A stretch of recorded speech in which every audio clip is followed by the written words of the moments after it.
Salut à tous, bienvenue dans cette nouvelle vidéo après la qualification du Paris Saint-Germain en finale de Ligue des Champions. Donc très clairement là on a deux matchs de faire une saison historique. Dommage qu'on ait perdu notre invincibilité en championnat parce que là ça aurait été complètement incroyable. Imaginez si on avait gagné la Ligue 1 en étant invaincu. On avait gagné la Coupe de France. On aurait gagné le Trophée des Champions. On aurait gagné la Ligue des Champions cette année. Ça aurait été incroyable. Et si en plus de ça, on gagnait la Super Coupe d'Europe plus la Coupe du Monde des clubs, en une saison, on aurait plié déjà l'histoire du club et on aurait écrit notre nom dans l'histoire, bien évidemment, comme il y a 2 ans, comme Manchester City. Mais on n'en est pas encore là. Là, pour l'instant, on est en finale de Ligue des Champions. Il faut savourer déjà parce que ce n'est pas facile. Notre parcours n'a pas été facile. Et beaucoup sous-estiment notre parcours en Ligue des Champions. Mais il n'a pas été facile. Et ce qu'a fait Enrique, quand même, faut se lever le matin pour se dire que vraiment, Enrique, il est vraiment exceptionnel. Et j'ai pas peur de le dire, il est même meilleur que Guardiola. Vous pouvez me clasher en commentaire, j'en ai que faire. Enrique est meilleur que Guardiola. J'ai pas peur de le dire. On va recontextualiser. Quand Luis Enrique arrive au Paris Saint-Germain, on sortait sur une saison catastrophique avec Galtier où la première partie c'était très simple. C'était plutôt facile, enfin c'était plutôt bien. La première partie de saison était brillante, etc.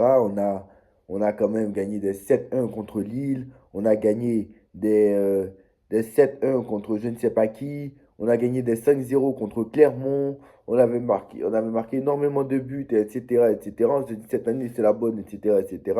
Mais on savait très bien que ces joueurs-là se mettaient à fond pour la Coupe du Monde au Qatar. Et on a vu qu'après cette Coupe du Monde, le match qui a suivi, où Campos est descendu sur le terrain carrément parce qu'il a vu un but de Mbappé à la 80, je ne sais pas quelle minute, sur un penalty. Et c'est tout contre Strasbourg. Hein. C'est pas contre Bayern, c'est pas contre le mec. Il a célébré comme s'il avait gagné la Ligue des Champions.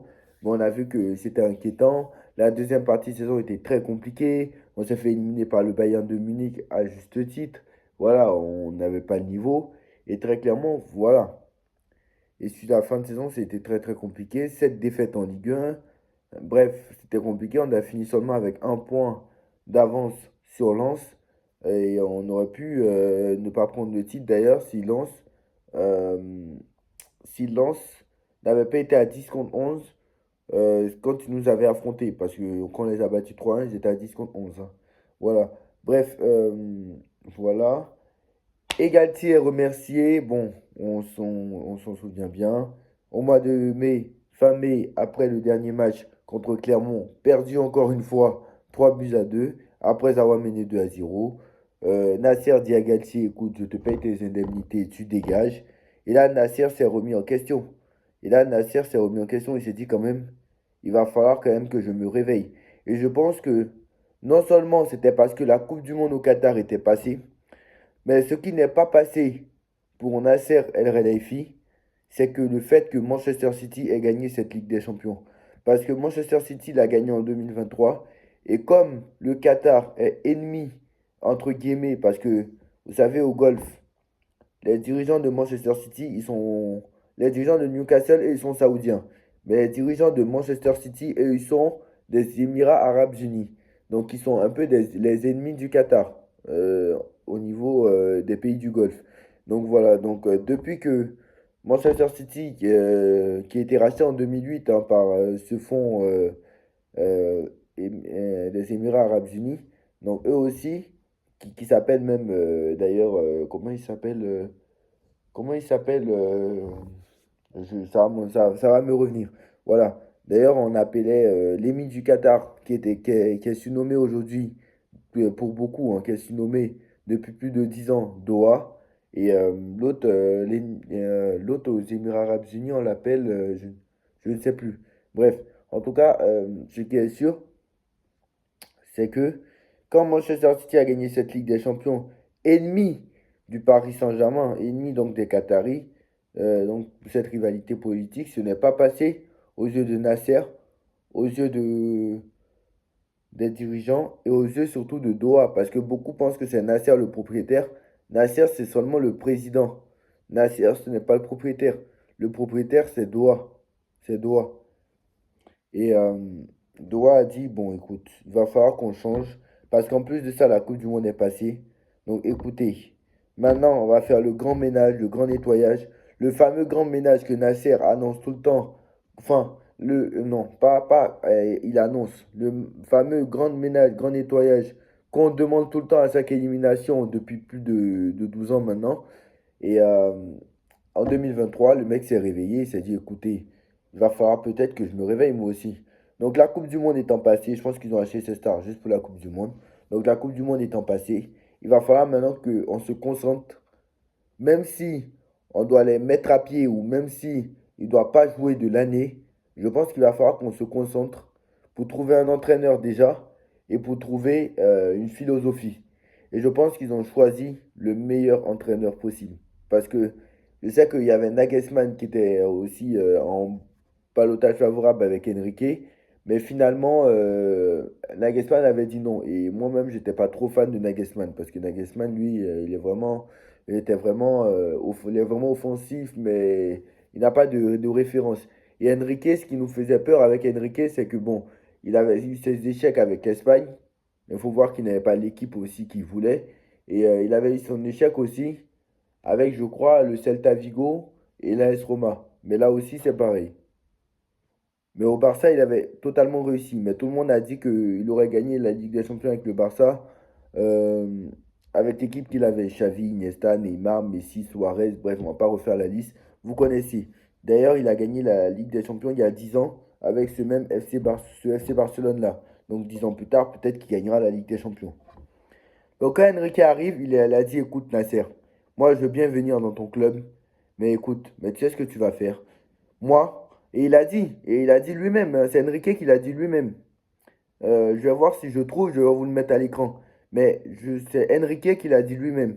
Il a dit, Nasser, écoute, moi je veux bien venir dans ton club, mais par contre, les joueurs là, les stars là, tu me les dégages parce que moi je peux pas travailler avec eux.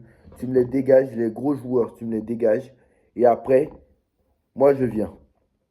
Donc, on s'en rappelle, hein. Neymar dehors, Verratti dehors. Il dit, allez, Neymar, t'es cramé, au revoir, t'es trop blessé.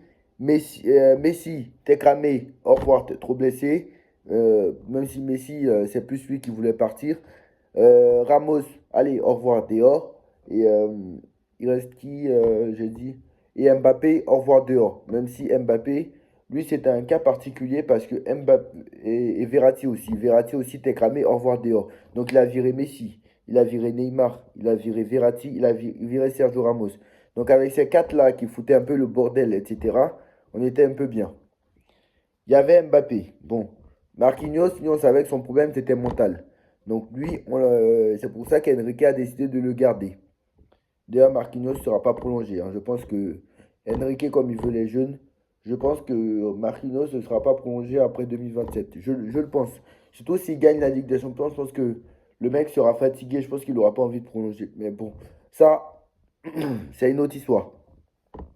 Donc, après avoir dégagé tous ces stars, Mbappé était en situation contractuelle. Il était à un an de la fin de son contrat. Enrique est venu, il a dit, ok, écoutez, maintenant Mbappé, j'en ai assez que vous le mettez au-dessus du club. J'en ai assez que... Et c'est ça qu'il n'a pas supporté. Et si vous avez regardé le documentaire euh, qui s'appelle... et le documentaire est encore disponible sur YouTube, hein, qui était diffusé sur Canal, ça s'appelle... je ne sais plus, documentaire sur Enrique. Alors je vais chercher en attendant. Il y a un documentaire sur Enrique qui était disponible. Je vais mettre peut-être le lien en description. Et vous allez regarder. Vous allez, bon, je pense que beaucoup l'ont regardé, hein, voilà, je pense que beaucoup l'ont regardé. C'est le documentaire d'Enrique. Et, et il a vu que le fait que Mbappé soit dans ce club, bah, c'était un problème. Il a vu que c'était un problème. Et que il fallait qu'il dégage lui aussi. Parce que le mec, voilà. Et ce qu'il n'a pas supporté, en fait, c'est qu'on mette Mbappé au-dessus du club. Et c'est ça. Et il voulait, en fait, que le collectif prime avant tout, au-dessus des individualités. Et c'est pour ça que Enrique a dit, oui, ça s'appelle Ça s'appelle Vous ne pouvez pas comprendre. Voilà, le documentaire s'appelle Vous ne pouvez pas comprendre. Je vais vous le mettre en description pour ceux qui ne l'ont pas regardé. Je pense que tout le monde l'a vu, hein, voilà. Il était sorti il y a quelques mois. Je crois qu'au mois de décembre, il était sorti. C'est un documentaire sur toute la saison dernière. Vous allez voir, c'est très, on va dire, très bien expliqué. Donc, Enrique arrive, il voit Mbappé, il dit, OK, il y a un moment donné, il va falloir s'asseoir autour d'une table et nous expliquer en fait c'est quoi le problème. Donc Mbappé, de temps en temps, il le mettait sur le banc. On a vu contre Monaco, il a mis sur le banc. Voilà, même si on ne gagnait pas les matchs et même si c'était compliqué au début, ben, on a vu ce que ça a donné. Parce qu'Enrique a réussi à mettre sa philosophie dans cette équipe. Et tu vois, la première partie de saison l'année dernière, elle était très compliquée. On a failli se faire éliminer en Ligue des Champions, mais finalement, on a fait demi-finale. Et il a pris des joueurs qu'il a façonnés à sa manière, entre guillemets. Bon, Vitinha, il était déjà là. Vitinha, il a fait progresser. Et puis en plus, il faisait progresser des joueurs. Et moi, c'est ça que je veux retenir dans le travail d'Enrique. C'est qu'il fait progresser ses joueurs un par un, un par un. Le mec, il arrive. Le mec, il te recrute Ugarte. Bon, ça n'a pas marché forcément, mais bon, quand même, c'est lui qui a recruté Ugarte. Il a recruté Bradley Barcola. Le mec recrute. La saison d'après, recrute Doué. Il recrute Vara. Il recrute Ali Ramos. Il recrute. Alors, Ramos, c'est pas lui qui l'a recruté, hein, c'est plus un choix de Campos. Donc, voilà. Donc, le mec, tous les joueurs de Enrique, on a vu ce que ça a donné.